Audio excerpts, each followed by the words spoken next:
Veliki pozdrav za sve pratioce MMA Respekta, sa mnom je pobjednica prve ženske borbe na FNC Knockoutu, Sara Luzar-Smajić. Sara, čestitke na pobjedi. Pozdrav Darko tebi i pozdrav svim gledateljima MMA Respekta i hvala ti. Kakvi su prvi utisci? Joj, odlični. Atmosfera je bila odlična, publika na mojoj strani za promjenu više, svaki put sam negdje vani, svaki put sam stranac.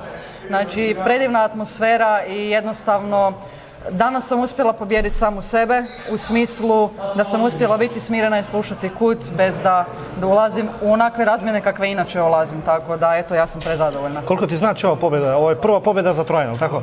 Tako je, prva pobjeda za Trojan, ova pobjeda mi znači sve. Imala sam 2 uzastopna poraza, sada napokon natrag na pobjedničke staze i mislim da od sad pa nadalje idu samo pobjede.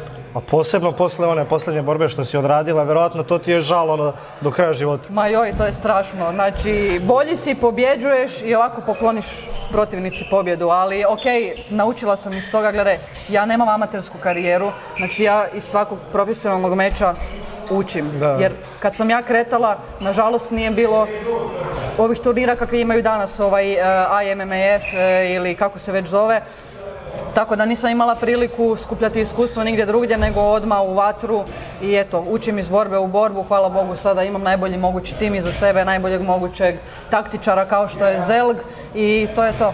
Da, koliko ti znači da nastupaš pred domaćom publikom, vjerojatno vetar u leđa, nevjerojatno nešto. Apsolutno.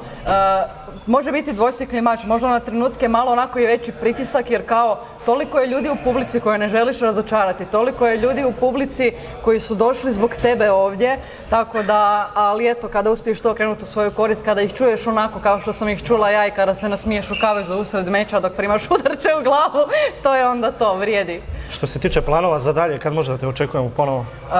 Gle, ja uzimam tjedan dana odmora sa roditeljima, nakon toga se vraćam odmah u Turani što se mene tiče na idućem FNC Knockoutu želim biti. A FNC Beograd je blizu, tako da...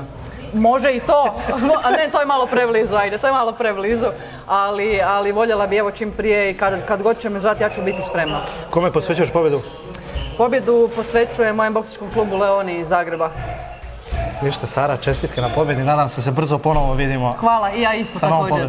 Ljudi, ovo je bila Sara Luzar-Smajić, zapratite Saru i pozdrav za sve.